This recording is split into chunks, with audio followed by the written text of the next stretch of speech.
መልሲ አባዱላ ገመዳ ንጀነራል ክንፈዳኘው እዩ ገሌና ፈገግ ክንብል ንኽእል ኢና ፍሽኽ ዘብል ነጥቢ ስለ ዝኾነ አባዱላ ንጀነራል ክንፈ መልሲ ሂቡ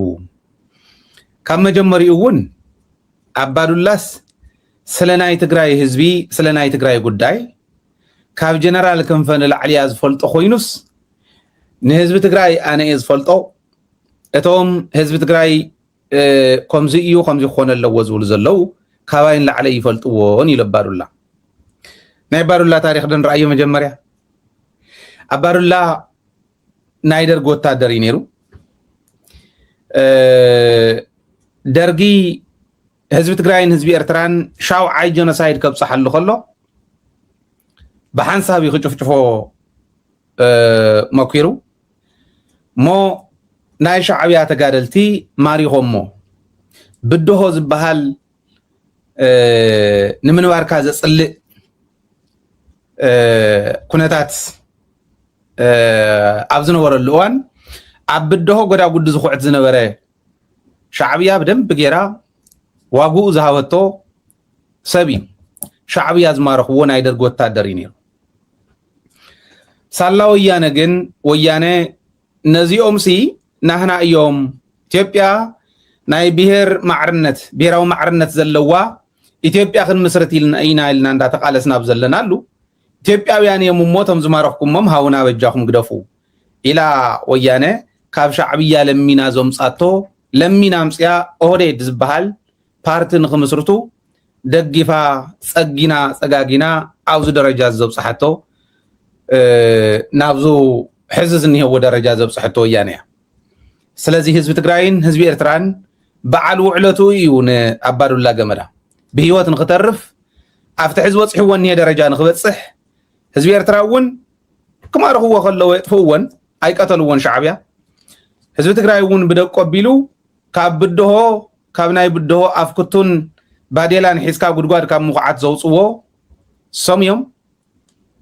ናብቲ ሕዚ በፅሕዎ እኒሄ ደረጃ ዘውፅሕዎ እውን ንሶም እዮም ኣብ ስልጣን ኮይኑ አባዱላ ቢልየንስ እዩ ሰሪቑ ሚልዮናት ጥራሕ ኣይኮነ ቢልዮናት እዩ ሰሪቑ ቢልዮናት ሰሪቑ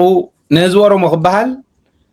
ናልባሽ እውን ዝነበረ ድጋፍ ህዝቢ ዘይፈለጦ እንዳሃለወ ዝነበረ ድጋፍ ቀሊል እውን ስለ ዘይነበረ ፀጊዖም ናብ ባዕሎም እን ዝሰረቐን ግን ገሊአን መሊስዎና ማሕበር መናእሰይ ኣብ ኣዳማ ዘሎ ህንፃ ንኣብነት መሊስዎ ካሊእ ግን ምስ ሰረቆ እዩ ዘሪቑ ሕዚ አባዱላ ንጀነራል ክንፈዳኘው ዝመለሰሉ ዳ እንታይ እዩ ጀነራል ክንፈዳኘው ሰሙን ኣብ ብራኸሸው ዘቕረቦ ሓደ ኢንተርቪው ነይሩ ኣብቲ ኢንተርቪው ህዝቢ ትግራይ ክልተ መማረፅ ኣለዎ ተሓንቲ ባርነት ኣብ ትሕቲ ኢትዮጵያ ኮንካ ባርነት ተኻለይቲ ከዓ ነፃነት ነፃ ሃገር መስሪትካ ናፅነት ትብል መማረፅ ኣቕሪቡ እዚአን እየን መማረፂ ህዝቢ ትግራይ ኣያን ይመርፅ ንዕኡ ትምልከት ንህዝቢ ትግራይ ትምልከት ኣነ ግን ዝረአያ ነዚአን እየን ኢሉ ኣቕሪቡ ታዝሓሸት መማረፂት ዝብል ኣነ እውን ናፅነት እያ ኢሉ ኣቕሪቡ ሓቁ ኣነ ግን ከምኡ ኢለ እውን ጥራሕ መቕረብክዎን ባርነት ጥራሕ ኣይኮነን ጀኖሳይድ ደሕሸካስ ናፅነት ተባሂሉ ባርነት ማ እኮ ትነብር ኢኻ እግሮም እንዳሓፀብካ ሽጎይታይ እንዳበልካ ክትነብር ትኽእል ኢኻ ማለት እዩ ባርነት ዶ ናፅነት ብዘመነ ሪፈረንደም ኤርትራ እዩ ነይሩ ሕጂ ጀኖሳይድ ደሕሸካስ ናፅነት ይኽበሃል ዘሎ ዘዝወለድካዮም እንዳተሓረዱ ንስኻ እውን እናተጨፍጨፍካ ምንባር ደሕሸካስ ናፅነት ይሕሸካ ህዝቢ ትግራይ ተባሂሉ ይኸተት ዘለዎ ኢለ ዛምና ናተይ መማረፅን ናይ ጀነራል ክንፈን ኣብዚ ክፈላለዩ ለዚ ጀኖሳይድ ደሕሸካ ዝወለድካዮም እናተሓረዱ ንስኻ እውን እናተሓረድካ መሬትካ ሓመድካ እንተይተረፈ ዋጋ እናኸፈለ ምዝላቕ ደሕሸካ ርእሱ ዘቕንዐ ንጉስ ናይ ኢትዮጵያ እየ ዝበለ ኩሉ እናሓረደካ ክነብር ትሽዓተ ዓሰርተ እናበልካ እናቆፀርካ ክትቅፅል ደሕሸካስ ናፅነት ይሕሸካ እያ ንህዝቢ ትግራይ ናተይ መማረፂ ማለት እዩ ጀነራል ክንፈ ግን ናፅነት ዶስ ባርነት እዩ ሓቁ እዩ ግን ኣንኢስዋ ባህል እያ ነዚያ እዩ አባዱላ መልሲ ሂቡ መልሲ ክህብ ከሎ ስለ ናይ ትግራይ ምግንፃል ምልዓሎም ኣነ ዝኹንኖ ነገር እዩ ትግራይ ጥራሕ ኣይኮነን ኦነግ እውን ኦነግውን ናይ ኦሮሚያ ምግንጻል መልዓሉ ጌጋ እዩ ይብል بحق دي وهم دي زول زلوا بادولا بحلنو واسم الحاسي أخو متول زلا خنا نقرأكم إيه بمرتعه لدويت بمرتعه يخلق ذي لذي جنرال كنفة زل علا زلوا حسب بوليتيكية تاتمبر حسب حزب إثيوبيا يكونن من حزب تجري يكونن يبل أبارولا نه حزب تجري يكونن حزب تجري أنا يفلتو إيه أوزيو جنرال كنفة اتود تجري تتقال ساي تجري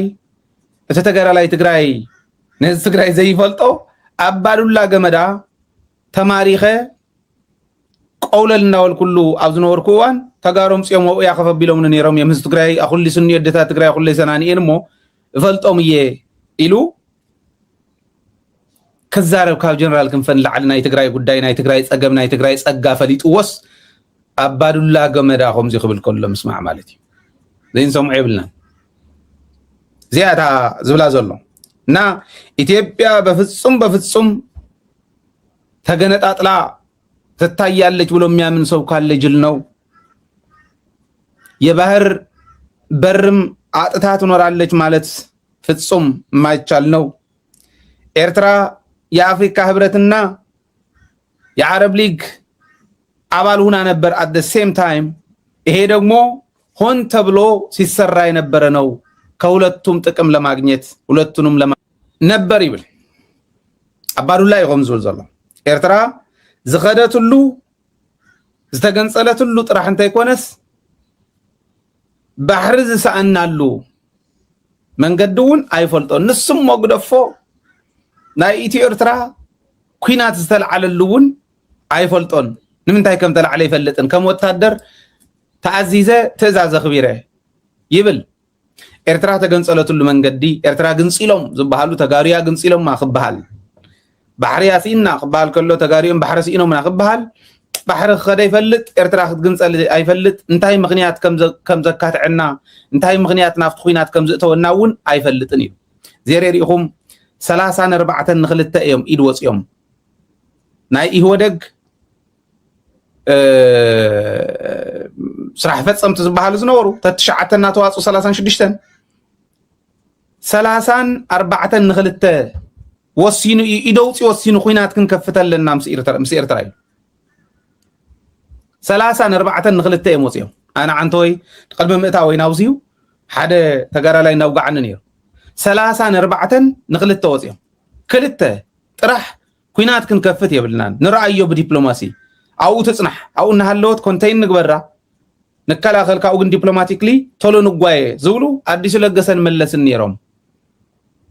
عديس لجسن ملسن طرح نيروم بدبلوماسن رأيو بهالتي ولا نشتي كونتين نقبرا انت تفتحو موت زي ولو من قد نرأي بهالتي 3-4 جن آتي أيا أبزل لوا ختتحن اللوا بهالت نيروم اندوم إرترات بهال كتفرس اللوا بهالت نيروم تدحر فرق إرترات تحيزا تقطعو بلتو هايلو ملس نايبع الريسك وسيدو تقطعو زبالو كبلودن يروي أي نورن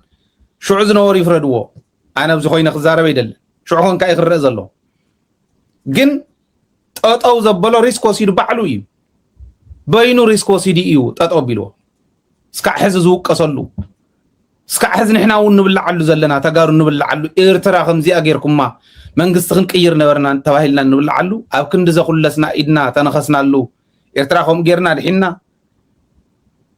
ناصرنا تاخذ ركبون بزي منم كوينات بزي منم مسوعات نخون تغيرو دغافي نبرنان مالته يكون مسوعاتنا تكفيلنا تقاليسنا ناصرنا تزوي ارتراون كله تغيرو زير ايويهم ارتراوي ابادولا جن ايفولتون كوينات ايتي ارترا يبل ايفولتون بحر ساننا يبل ايفولتون ارترا تغنصلتو يبل كابيني ابون برناي اوديد كوينو ايدوسيو ابال ماخلاي كوميتيناي يهودا كوينوسي نتا خويناتون إيدوسيو كوينات كهون اللو ويلو ما كلا كيا منستر أبزنا ورلو أوانون إيدوسيو زوسنا مستانة تاتيهم أبال يهودا جمزنا ورلون إيدوسيو زوسنا اللو إيدوسيو زوسنا اللو سانيم ناير ترى مجن ساليهون كوينات إيتير ترى من تهيدا محساود لي حزي حزي انت عايز مسلكم صلاتنا نحنا ون صقم لنا عندي حدا غيرو مرحنا زخل حيل زي مركب دليت حزب تግራይ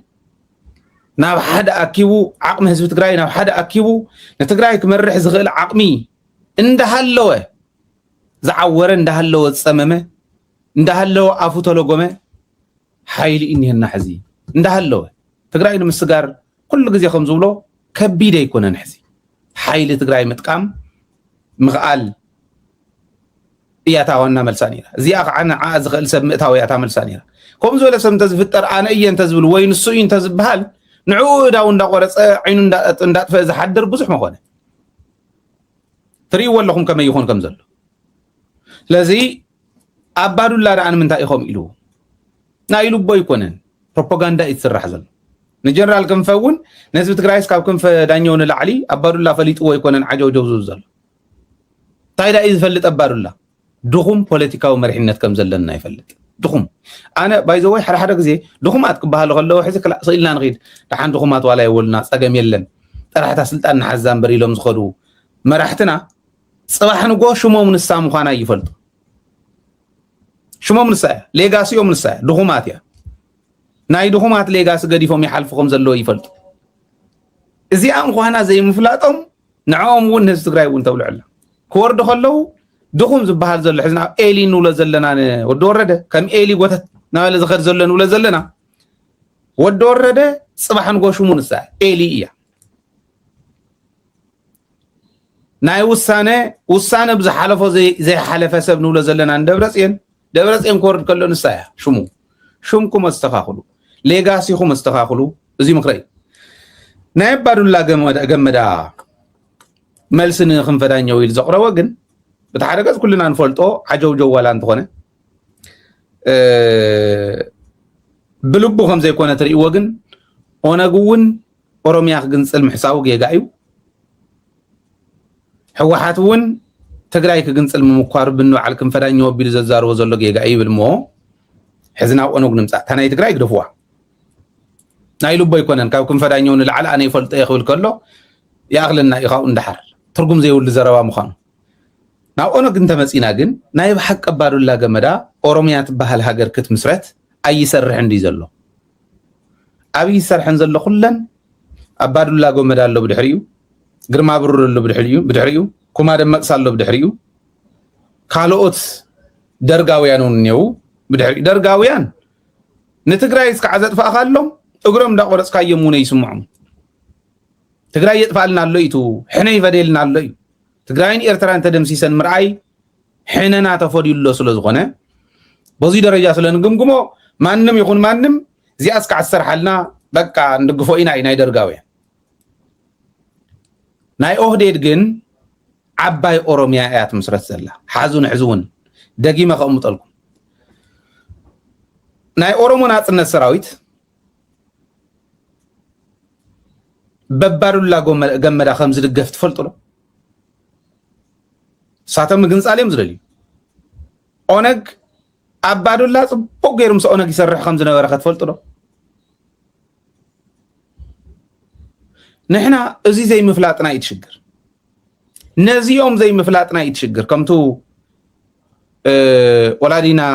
ነብሴር መምር ገብረ ኺዳን ዝብልዎ ነዚኦም ዘይምፍላጥና እቲ ዓብይ ሽግርና ንሱ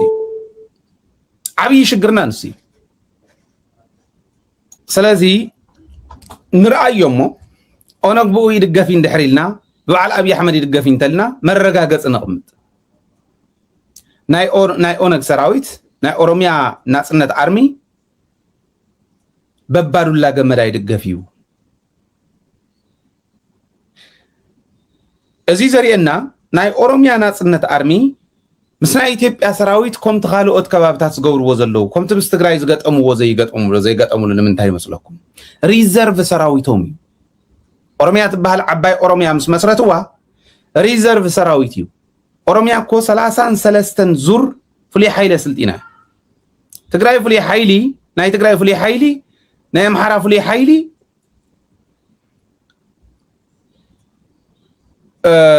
አርፒጂ ከይሕዝ ብሬን ከይሕዝ ሊሚት እናተቀመጠሉ መትረየስ نملشا زغزو كو يمسو سب زمن سلازخون نملشا متريس غزيوم فلي حيلون 33 زور اعطيقوم كوقعو خلو موزيدا اخول ندي نيرو نولا ران مدفا تا خوينم زي غطمول زقلبو زلو ريزيرف سراويتومي ترداديوم اوريدي بسنه سرعت زمحدر وسراويتو ريزيرف سراويتوم سلازخون نممسال جن ناوس صدوم ناي كالي بير تولد